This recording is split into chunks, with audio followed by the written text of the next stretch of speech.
13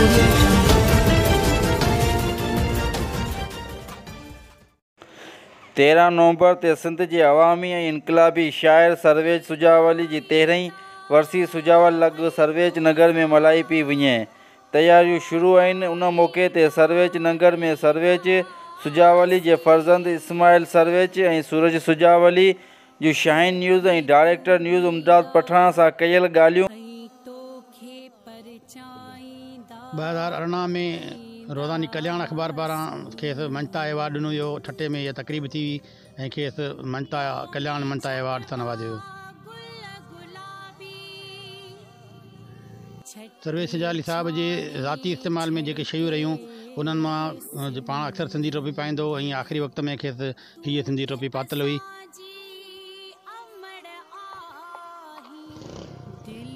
पाण जेका ऐनक लॻाए किताब पढ़ंदो या शाइरी लिखंदो उहा हीअ ऐनक आहे।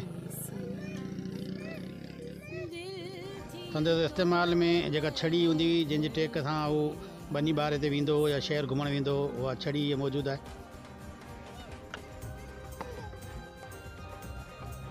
वक़्त जी उमिरि सां जीअं कननि जो आवाज़ु झको थी वञे थो या नज़र झको थी वञे थो त पाण ॿुधण जे लाइ हीअ आलो इस्तेमालु कंदा हुआ आख़िरी टाइम ते।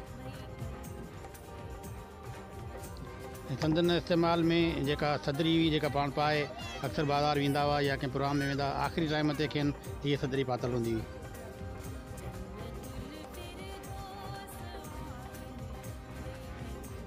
तेरहं में पुण सिंध साहिबी संगत पारां संदसि सिंध परस्ती वारी शाइरी जी मंता तौरु खेसि सिंध परस्ती अवार्ड सां नवाज़ियो वियो जेको प्रोग्राम मुमताज़ मदार ऑडिटोरियम में थियो ऐं 2013 में संदन वफ़ात खां पोइ खेसि सिंध परस्ती अवार्ड सां नवाज़ियो वियो सिंध साहिबी संगत सिंध पारां।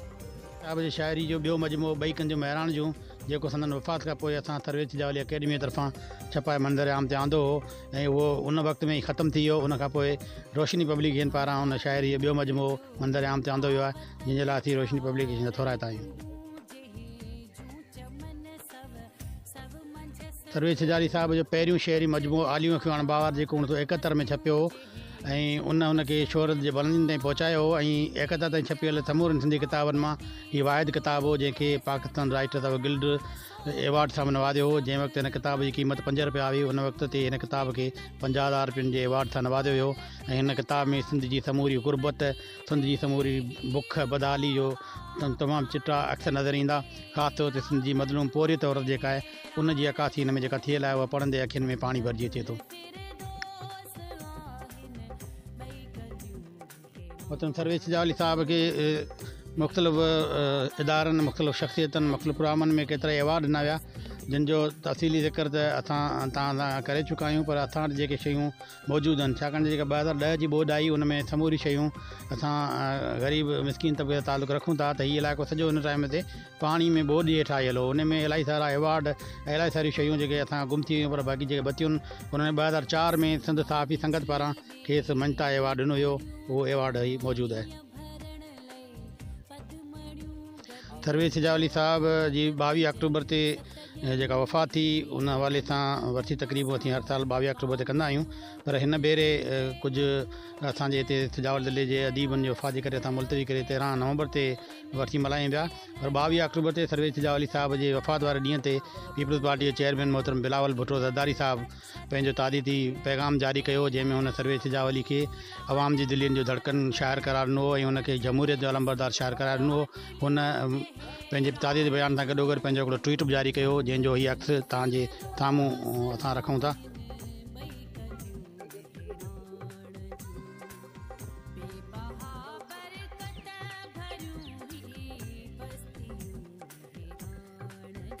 बेनज़ीर भुट्टो साहिबा सर्वेज सुजावली शाइरी तमामु घणो पसंदि बि कंदी हो हुनजो साथी बि रहियो ऐं बेनज़ीर भुट्टो साहिबा संदसि वफ़ात ते तादीती पैगाम मोकिले करे ॾुख जो इज़हार बि कयो ऐं बेनज़ीर भुट्टो साहिबा जेका 27 दिसंबर ते उहो ख़मीस जो ॾींहुं हो जॾहिं संदन शहादत थी हुई ऐं पाण उन खां पोइ ख़मीस खां पोइ जेको आचर अचिणो हो उन आचर ते सर्वेज नगर अची तादीत करणी हुई उनखे पर हयाती उन सां वफ़ा न कई ऐं हूअ असां वटि अची न सघी। हुनजो तादीती पैगाम अॼु बि असां सर्वेज असेंबली वटि महफ़ूज़ आहे जेको हुन मोकिलियो जंहिंमें हुन लिखियो आहे त आऊं आसिफ अली ज़रदारी सर्वेज सुजावली वफ़ात ते तव्हांजे ॾुख में बराबरि जा शरीक आहियूं।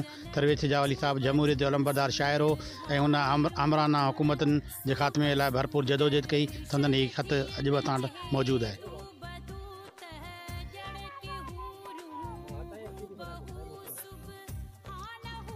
सर्वेच सिजावली सिंध जो अज़ीम ऐं अवामी इनकलाबी शाइर जंहिंजी असीं 13वीं वरसी निहायत अक़ीदत ऐं एतिराम सां सर्वेच नगर में मल्हाए रहिया आहियूं।